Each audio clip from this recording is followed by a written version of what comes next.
అధ్యక్ష, ముఖ్యమంత్రి గారికి సహనము సంయమనము ఓపిక ఉండాలి అధ్యక్ష. మాటి మాటికి ఓపిక కోల్పోయి ఈ రన్నింగ్ కామెంటరీ అవసరం అధ్యక్ష. అధ్యక్ష, నేను కూడా అనొచ్చు అధ్యక్ష, పేమెంట్ కోటాలో ముఖ్యమంత్రి పదవి కొట్టేసిన నేను కూడా అనొచ్చు. మాట్లాడడం మేము కూడా మాట్లాడతాం. అయ్యల పేర్లు చెప్పి పదవులు అంటే రాహుల్ గాంధీని అంటుండా, రాజీవ్ గాంధీని అంటుండా నాకు తెలియదు అధ్యక్ష. ప్లీజ్ కేటీఆర్ గారు సబ్జెక్ట్ మాట్లాడండి, డీవియేషన్ కాకండి మీరు. దయచేసి స్పీకర్ సార్, దయచేసి ప్లీజ్. మీరు మా ఒక్కరికి నీతులు చెప్తే కుదరదు సార్, అటు కూడా చెప్పాలి. అక్కడ కూడా సభానాయకుడు కూడా అయ్యల పేర్లు చెప్పుకొని మేనేజ్మెంట్ కోటాలను సభానాయకుడు మాట్లాడొచ్చా? ఇది సంస్కారమా? ప్లీజ్. మరి నేను ఒక సభ్యుడిని, నా హక్కులు కూడా మీరే కదా కాపాడాలా? వారు మాట్లాడినప్పుడు తప్పకుండా సమాధానం చెప్పాలా? అధ్యక్ష, నేను ఒకటే చెప్తా ఉన్నాను అధ్యక్ష, తమరిని కోరేది ఈరోజు మేము స్పష్టంగా చెప్తున్నాం, గవర్నమెంట్ ఏదైతే చర్చ ప్రారంభించిందో ఆ చర్చను మేము స్వాగతిస్తున్నాము, 100% సమర్థిస్తున్నామనే మాట నేను చెప్తా ఉన్నా. అయితే ఒకటేమంటే భవిష్యత్తులోనైనా శ్రీధర్ బాబు గారు, ఈరోజు మీరు బిజినెస్లో రెజల్యూషన్ అని ఇచ్చారు, భవిష్యత్తులో పెట్టండి. సబ్జెక్ట్ మీద చర్చ ఉంటే ఆ చర్చకు స్టేట్మెంట్ ఇవ్వండి, so that members can come prepared. అది వదిలేస్తే, ఆ మీమాంస వదిలేస్తే అధ్యక్ష, ఇప్పుడే నేను చెప్పాను అధ్యక్ష, మేము సీరియస్ విషయం కాబట్టి రెజల్యూషన్ సరిగ్గా పెట్టమని చెప్తున్నా వెంకరెడ్డి గారు. అధ్యక్ష, ఈ రకంగా మంత్రులు డిస్టర్బ్ చేయడం మాటికి పద్ధతి కాదు. సీనియర్ మెంబర్లు ఇదేం పద్ధతి అధ్యక్ష? స్వాగతిస్తున్నామని చెప్తే మళ్ళీ ఈ రకంగా ఇబ్బంది పెట్టడం ఏంది? ఇంత ఓపిక లేదేమో అధ్యక్ష. రెడ్డి గారు ప్లీజ్ కూర్చోండి. అధ్యక్ష ప్లీజ్, నేను ఇస్తాను, కూర్చోండి. అధ్యక్ష, మేము క్లియర్ గా చెప్పేది, మేము అధ్యక్ష అధికార పక్షంలో ఉన్నా, ప్రతిపక్షంలో ఉన్నా, ఏ పక్షంలో ఉన్నా మేము తెలంగాణ ప్రజల పక్షం అధ్యక్ష.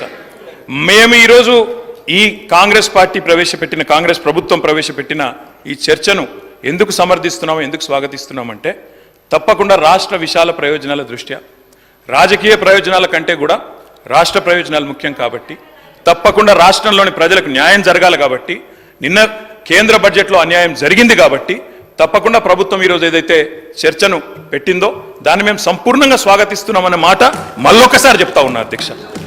ఇప్పటిదాకా శ్రీధర్ బాబు గారు మాట్లాడిన మాట, అక్కడ మేము 10 సంవత్సరాల నుండి మేము చెప్పింది అదే అధ్యక్ష, కొత్తదేమీ లేదు. అయితే వారు చెప్పిన దానిలో ఒకటి ఏమన్నారు అధ్యక్ష, వారు తెలంగాణ అన్న పదమే నిన్న బడ్జెట్ స్పీచ్లో వినబడలేదు అన్నారు. వాస్తవం, మీరు చెప్పేది కరెక్ట్ శ్రీధర్ బాబు గారు. ఎందుకు వినబడలేదు అధ్యక్ష? ఆనాడు ఉమ్మడి ఆంధ్రప్రదేశ్లో ఇదే శాసనసభలో తెలంగాణ అన్న పదం నిషేధించారు. ఈరోజు అధ్యక్ష పార్లమెంట్లో తెలంగాణ అన్న పదం లేదు అంటే దానికి కారణం ఒక్కటే అధ్యక్ష, అక్కడ బీఆర్ఎస్ లేకపోవడమే కారణం తప్ప ఇంకోటి కానే కాదు.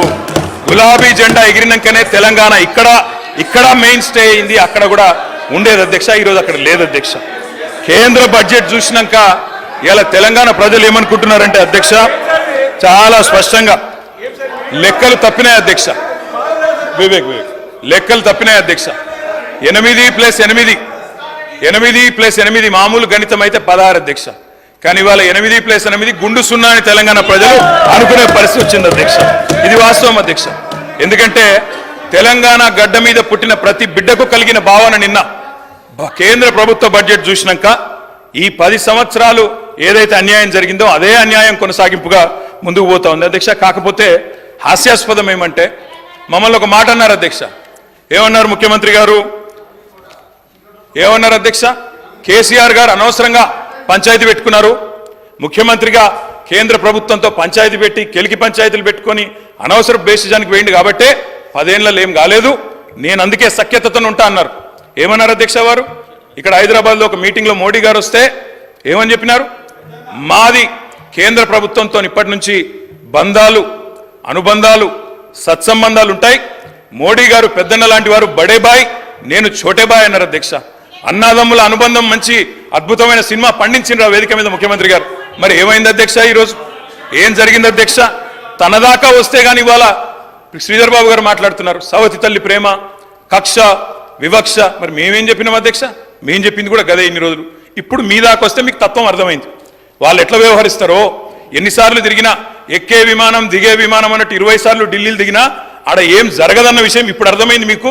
ఇప్పటికైనా వాళ్ళ తత్వం బోధపడ్డందుకు చాలా సంతోషం అధ్యక్ష. కాకపోతే మాకు మీలాగా కొన్ని అలవాట్లు లేవు. మేము ప్రయత్నం చేసినాం, చాలా పనులు కూడా సాధించినాం. ఏమేమి సాధించినామో కూడా మీకు చెప్తాను. కానీ ఇతరులు సాధించింది మా ఖాతాలో వేసుకునే అలవాటు మాకు లేదు. కేంద్ర ప్రభుత్వం ఆనాడు రాష్ట్ర ప్రభుత్వం మేమందరం కూడా కొట్లాడి ఎలివేటెడ్ కారిడార్లు, రక్షణ శాఖ భూములు, ఇవన్నీ మా ప్రభుత్వ హయాంలో వర్క్ జరిగితే కాగితం మీరున్నప్పుడు వస్తే మేము సాధించినామని గొప్పలు చెప్పుకున్నారు. పర్వాలేదు, ఏం పర్వాలేదు. మేము 30,000 ఉద్యోగాలు ఇస్తే మీరు ఇచ్చినారని చెప్పుకున్నారు, అది కూడా పర్వాలేదు. కానీ ఇప్పటికైనా తత్వం బోధపడిందేమో అని చెప్పి నేను భావిస్తా ఉన్నాను.